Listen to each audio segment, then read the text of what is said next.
Saudamos a todos mais uma vez com a paz do Senhor Jesus Cristo. Amém?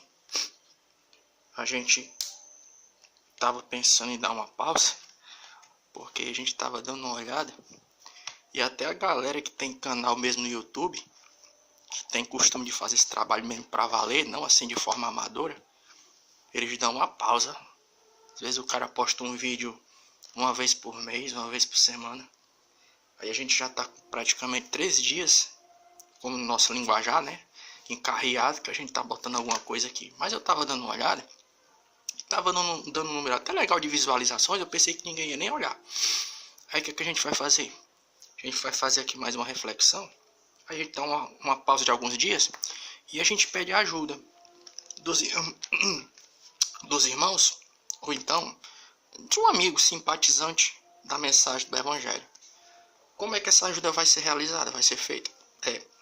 Você pode nos fazer uma pergunta de maneira bem organizada, bem formulada, concernente a alguma dúvida.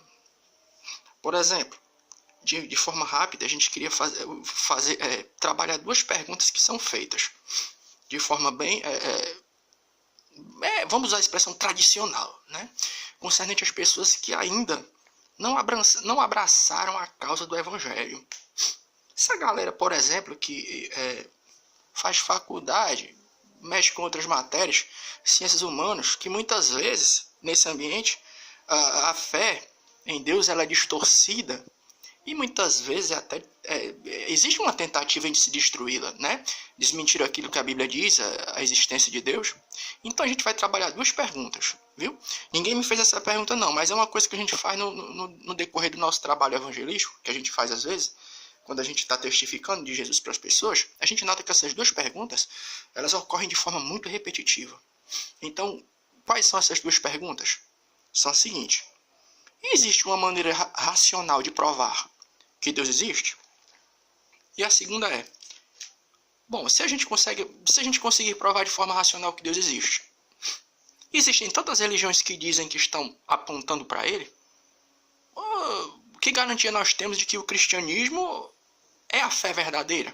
Vamos trabalhar essas 2 perguntas, né? Tem como a gente provar de forma racional que Deus existe?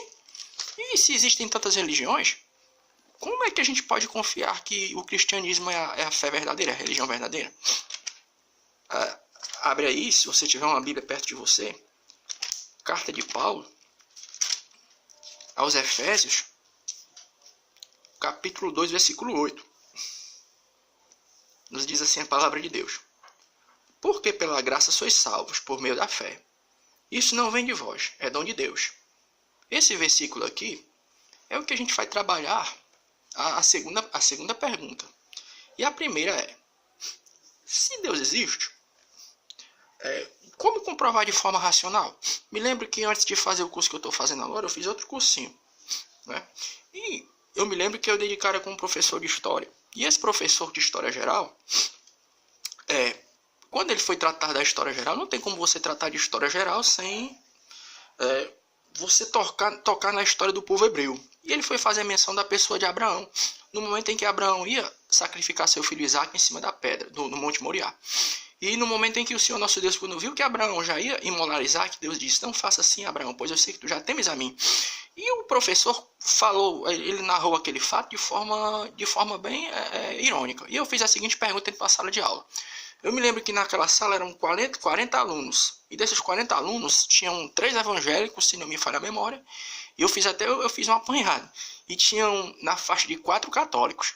E eu pedi a Deus uma palavra de sabedoria naquele momento, para a gente evangelizar sem criar um clima chato em sala de aula, porque o professor era ateu, né? Então, Deus me fez lembrar de uma argumentação utilizada pelo professor, uma das maiores autoridades em criacionismo que nós temos hoje aqui no nosso país, o doutor Adalto Lourenço. Em que consiste essa argumentação? Eu perguntei assim para o professor, o senhor acredita em Deus? Aí ele, Aí Deus me fez lembrar dessa argumentação. E eu falei assim para o professor, faz de conta que o senhor está dentro de uma sala. E o senhor sai, e quando o senhor volta, o senhor encontra um bolo de chocolate em cima daquela sala. Existem 2 alternativas para explicar como o bolo apareceu. A número 1. Enquanto o senhor estava fora, Alguém que sabia fazer o bolo, pegou todos os ingredientes, misturou ali, colocou dentro de uma bandeja, pôs no forno e assou, e quando só voltou o bolo estava lá. É a alternativa número 1 para explicar como o bolo apareceu. A alternativa número 2. Enquanto o senhor estava fora, vi um caminhão carregado de compras de supermercado. Tinha chocolate, tinha farinha, tinha ovos, leite, todos os ingredientes necessários para se fazer um bolo. E o caminhão, para se desviar de um menino que estava jogando bola no meio da pista, o motorista muda a direção. E no que ele muda, o caminhão começa a capotar, e ele vai capotando, misturando. E no que vai misturando, o que acontece? Os ingredientes lá atrás vão se misturando. E com o impacto que ele perde a direção, vai capotando, vai misturando, misturando. E com o impacto, com o calor do impacto, ele assa. E com o impacto, o bolo voa. E no que o bolo voa, o bolo entra pela janela da casa. E quando o bolo cai em cima da mesa e você volta, lá estava o bolo. Aí eu perguntei para ele, qual a alternativa mais racional para explicar como o bolo apareceu? A número 1 ou a número 2? Ele, claro que é a número 1. Quem vai crer que esse bolo surgiu de uma explosão? O caminhão vinha capotando, misturou tudo, explodiu e com calor assou e entrou pela janela. Eu expliquei para ele, professor, pois quem não crê em Deus, crê na alternativa número 2. Tudo que existe veio do acaso. O professor se calou e ficou meio assim. Parece que ele disse para os professores, tomem cuidado com aquele irmãozinho crente ali que... Então, por intermédio de um pensamento lógico, o que acontece? A gente pode simplesmente mostrar que realmente Deus existe. Mas aí vai acontecer uma coisa. Depois que você prova que Deus existe, vai surgir outro questionamento. Nós vivemos em um país abençoado. Abençoado em que sentido? No sentido de que nós temos a liberdade de culto. E nessa brincadeira da gente viver numa liberdade de culto, você vai ver no nosso país uma miscigenação muito grande de fé. Você vai ver que existe uma mistura muito grande, uma miscigenação muito grande no que é concernente de religião. Então vai acontecer o seguinte, vai surgir uma pergunta, no meio de tantas linhas de pensamento, o que existe de diferente no cristianismo? Existe uma argumentação para a gente argumentar, para mostrar como o cristianismo, o que ele tem de diferente das outras religiões, se existem tantas, existe uma sim. As outras religiões, basicamente, eu te indico até um livro. O nome do livro é O Grande Livro das Religiões. O sujeito nem cristão ele faz um grande apanhado das religiões. E ele nota uma coisa de diferente, sabe? Aliás, diferente não, de igual em todas as religiões. Qual é? É que todas as religiões, fora o cristianismo, apregou uma coisa que o cristianismo não apregou. Qual é? O cristianismo prega, as outras religiões pregam o seguinte, que o favor de Deus é adquirido por intermédio daquilo que você faz, por intermédio de obras meritórias. Ou, resumindo, a tua salvação e aquilo que você pode alcançar de Deus, ele é adquirido por intermédio das tuas obras, do teu esforço. E o cristianismo? O que é que o cristianismo tem de diferente dessas outras religiões? Sabe qual é? É que o cristianismo, ele se opõe às linhas de pensamento que dizem que o homem pode alcançar o favor de Deus por intermédio dos seus próprios esforços. O cristianismo, ele nos dá a entender que nós não somos salvos por aquilo que nós fazemos para Deus, mas é pelo que ele fez pela gente. Foi o texto que nós lemos logo no início.